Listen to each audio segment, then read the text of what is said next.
Hello students, a very good morning to all of you. In today's video lecture, we are discussing about need for code of ethics in your subject that is business ethics. ठीक है, तो क्या ज़रूरत होती है code of ethics की। Previous वाले video lecture में हम कोड ऑफ एथिक्स का कंसेप्ट समझ चुके थे।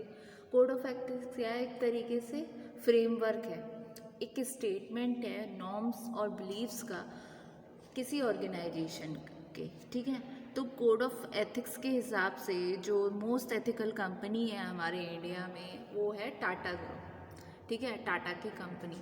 तो टाटा कंपनी ने कुछ ऐसे नॉर्म्स, कुछ ऐसे बिलीफ्स बना रखे हैं, कुछ ऐसे हैं ऑर्गेनाइजेशन के जिसपे पीपल उन पे ट्रस्ट करते हैं। ठीक है, उनके मेजर कॉर्पोरेट वैल्यूज़ हैं जिनके थ्रू उन पे ट्रस्ट करते हैं, जैसे ऑनेस्टी, क्वालिटी, लॉयल्टी इस बिहाफ पर। ठीक है, तो आइए नीड क्या होती है कोड ऑफ एथिक्स की। तो organisation need to formulate code of ethics due to following reasons. ठीक है, किन रीजंस के कारण ऑर्गेनाइजेशन को ज़रूरत होती है कि वो फॉर्मुलेट करें कोड ऑफ एथिक्स को इन ऑर्गेनाइजेशन में ड्यू टू फॉलोइंग रीजन। सबसे पहला पॉइंट आता है to be socially responsible organisation. ठीक है, ऑर्गेनाइजेशन को सोशली रिस्पॉन्सिबल होने के लिए ज़रूरत होती है कोड ऑफ एथिक्स की। ठीक है, फिर नेक्स्ट पॉइंट आता है to provide guidelines for employ behaviour. ये क्या करते हैं? ये गाइडलाइंस प्रोवाइड करते हैं एम्प्लॉय के बिहेवियर के रिगार्डिंग कि किस तरीके से एम्प्लॉय को ऑर्गेनाइजेशन में बिहेव करना है, क्या ऑर्गेनाइजेशन के गोल्स हैं, क्या उसके नॉर्म्स हैं, एथिकली किस हिसाब से ऑर्गेनाइजेशन चल रही है, क्या उसका डिज़ायर है, क्या वो चाहती है, कैसा रिलेशनशिप है उसका कस्टमर के साथ, किस तरीके के वो प्रोडक्ट बनाती है। इस तरीके से एक गाइडलाइंस प्रोवाइड करनी एम्प्लॉय के बिहेवियर की। ठीक है, फिर to establish a better corporate culture, और क्या करना? एस्टेब्लिश करना एक बेटर कॉर्पोरेट कल्चर। फिर to avoid conflict of interest, मतलब किसी भी तरीके का जो कॉन्फ्लिक्ट आ जाता है एम्प्लॉयर एम्प्लॉय के बीच है, तो कंपनी टू एम्प्लॉयज़ हो गए, मतलब इस तरीके के कॉन्फ्लिक्ट को अवॉइड करना। तो इसके लिए ज़रूरत होती है आपके कोड ऑफ एथिक्स की। ठीक है, जो कि क्या है? एक स्टेटमेंट है नॉर्म्स का, बिलीव्स का ऑर्गेनाइजेशन के। ठीक है, फिर नेक्स्ट आता है to make proper use of company assets and property, और क्या करना? कंपनी के एसेट का और प्रॉपर्टी का एक प्रॉपर यूज़ किया जाए कि किस तरीके से हम प्रॉपरली यूज़ करेंगे, यूटिलाइज करेंगे कंपनी के एसेट का, उसकी प्रॉपर्टी का। ठीक है, फिर नेक्स्ट आता है टू अवॉइड इनसाइडर ट्रेडिंग, मतलब हम उस चीज़ को अवॉइड करें जो इनसाइडर ट्रेडिंग होती है, जो कहीं ना कहीं एथिकल नहीं है उस हिसाब से। ठीक है, तो एक ये पॉइंट हुआ। तो इसलिए ज़रूरत होती है आपको कोड ऑफ एथिक्स की। तो ये थे आपके need for code of ethics. Clear? आप आगे डिस्कस करते हैं स्टूडेंट हम टाइप्स क्या होते हैं आपके कोड ऑफ एथिक्स की। ठीक है, तो types of code of ethics, तो there are 4 main types of code of ethics. 4 प्रकार के आपके कोड ऑफ एथिक्स होते हैं। तो वन बाय वन हम इन कोड ऑफ एथिक्स को डिस्कस करते हैं। सबसे पहला आता है आपका, इसको मैंने डायग्राम में शो कर दिया है। सबसे पहला आ रहा है आपका ऑर्गेनाइजेशनल कोड ऑफ एथिक्स। ठीक है, जो पास्ट कपल्स ऑफ डिकेड्स हैं, बहुत सारी ऑर्गेनाइजेशन में अपने एफर्ट लगाए सेट करने के लिए एक specific standards, appropriate ethical conduct.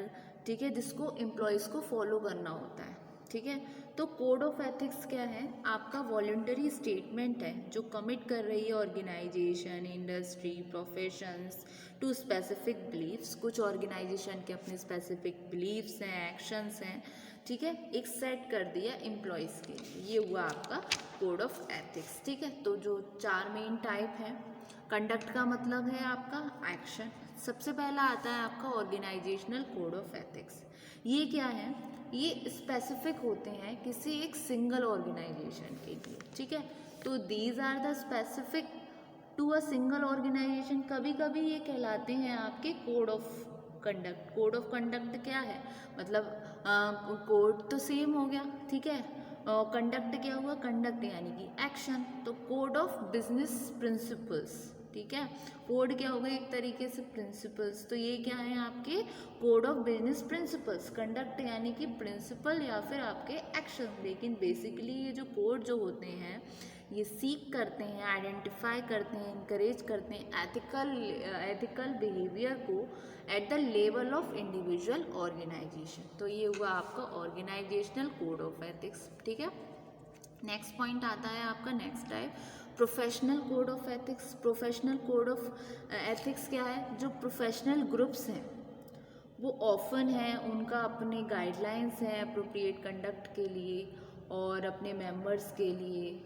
जो मोस्ट ट्रेडिशनल प्रोफेशन है जैसे कि आपके मेडिसिन्स की प्रोफेशन हो गया, लॉ हो गया, अकाउंटेंसी हो गया, इनके लॉन्ग स्टैंडिंग कोड्स हैं कंडक्ट की, ठीक है, जो कि अब इंक्रीजिंगली कॉमन है सभी प्रोफेशंस के लिए। बाकी के और प्रोफेशंस के लिए जैसे आपका मार्केटिंग हो गया, परचेजिंग है, इंजीनियरिंग है, जिनके अपने कोड्स हैं, ठीक है।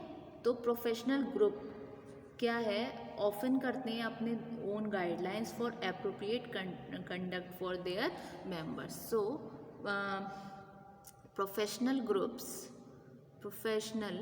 Groups also often have their own guidelines for appropriate conduct for their members, ठीक है। फिर दूसरा आता है आपका इंडस्ट्री कोड ऑफ एथिक्स। जैसे और प्रोफेशंस के जैसे जो आपकी इंडस्ट्रीज़ हैं उनके भी अपने कोड ऑफ एथिक्स होते हैं, ठीक है। जैसे बहुत सारी कंट्रीज़ होती हैं जिनकी अपनी फाइनेंशियल सर्विस इंडस्ट्री होती हैं, उनके पास क्या होगा, अपना कोड ऑफ कंडक्ट होगा कंपनीज़ के लिए और एम्प्लॉयज़ के लिए जो ऑपरेट कर रहे हैं इंडस्ट्री में। तो ये हुआ आपका इंडस्ट्री कोड ऑफ एथिक्स, ठीक है। जैसे example, many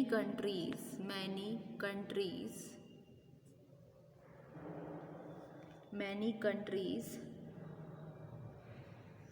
the financial industry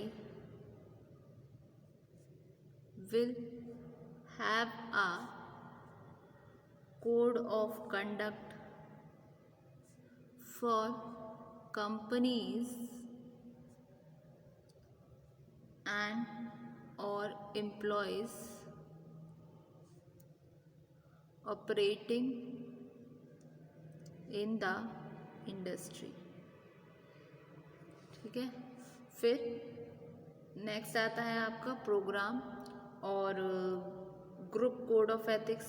कुछ सर्टेन प्रोग्राम्स हैं और सब ग्रुप होते हैं ऑर्गेनाइजेशन के, वो एस्टेब्लिश करते हैं कोड ऑफ एथिक्स को, जो पार्टिसिपेट करते हैं स्पेसिफिक प्रोग्राम्स में। कभी कभी क्या होता है, conforming to a particular programme code, ये एक प्रिक्विसाइट हो जाता है यूज़ करने के लिए एक पर्टिकुलर लेवल और मार्क, ठीक है। तो ये हुआ आपका प्रोग्राम और ग्रुप कोड ऑफ एथिक्स, ठीक है। ये हुए आपके types of code of ethics, जो आपके 4 मेन टाइप है। सबसे पहले ऑर्गेनाइजेशनल और कॉर्पोरेट कोड ऑफ एथिक्स। ये क्या हुआ, इसको हमने पढ़ा, ये आपके स्पेसिफिक होते हैं टू अ सिंगल ऑर्गेनाइजेशन, ठीक है। तो ये हुए आपके specific to a single organisation. फिर दूसरा है आपका प्रोफेशनल कोड ऑफ एथिक्स में जो प्रोफेशनल ग्रुप्स होते हैं उनके क्या कहते हैं, उनके अपने खुद के गाइडलाइंस होते हैं अप्रोप्रिएट कंडक्ट के लिए अपने मेंबर्स के लिए, ठीक है। जैसे कि आपके जो ट्रेडिशनल प्रोफेशन है उसमें हो गए जैसे मेडिसिन, लॉ और आपके अकाउंटेंसी, उसी तरीके से इंडस्ट्रियल कोड ऑफ एथिक्स हैं। और प्रोफेशन के जैसे जो आपके पर्टिकुलर इंडस्ट्रीज़ होती हैं उनके अपने कोड ऑफ एथिक्स हैं। तो ये हम बात कर रहे हैं types of code of ethics में। तो 4 मेन टाइप्स होते हैं कोड ऑफ एथिक्स। फिर लास्ट में आपका आया प्रोग्राम और ग्रुप कोड ऑफ एथिक्स, ठीक है। कुछ सर्टेन ग्रुप्स हैं, ठीक। ये फिर आती हैं स्टूडेंट आपकी गाइडलाइंस कोड ऑफ एथिक्स के रिगार्डिंग। तो कुछ फॉलोइंग गाइडलाइंस की ज़रूरत होती है कंसीडर करना जब हम डेवलप कर रहे हैं अपने कोड ऑफ एथिक्स। सबसे पहले आता है आपका review any values need to adhere to relevant laws and regulation. हमें क्या करना है, हमें रिव्यू करना है कोई वैल्यू को कि किसको कितनी ज़रूरत है रेलिवेंट लॉज एंड रेगुलेशन के रिगार्डिंग। फिर नेक्स्ट हमें आइडेंटिफाई करना है वैल्यूज़ को जो जिनको ज़रूरत है एड्रेस करने में करंट इश्यूज़ आपके वर्क प्लेस में। जैसे एग्जाम्पल के लिए हो गया आपका इश्यूज़ हो गए in regard to respect fairness and honesty, ये कुछ इश्यूज़ हो गए। तो हमें आइडेंटिफाई करना है उन वैल्यूज़ को जिनकी ज़रूरत है इन इश्यूज़ में आपके वर्क प्लेस में। फिर आता है आपका identify any values needed based on finding during strategic planning. अब हमें क्या करना है, हमें स्ट्रैटेजिक प्लानिंग के अंतर्गत आइडेंटिफाई करना है अपनी ऐसी वैल्यूज़ को कि कौन सी वैल्यूज़ की आपको ज़रूरत हो रही है। एक टर्म आती है आपकी स्वॉट एनालिसिस के, हमारी कंपनी की क्या स्ट्रेंथ हैं, क्या वीकनेसेस हैं, ठीक है, क्या अपॉर्चुनिटीज़ हैं, क्या आपकी थ्रेट हैं। तो इस तरीके से फिर कंसीडर करना है आपको टॉप एथिकल वैल्यूज़ को जो प्राइज्ड होंगे स्टेक होल्डर्स के द्वारा, यानी कि जो आपके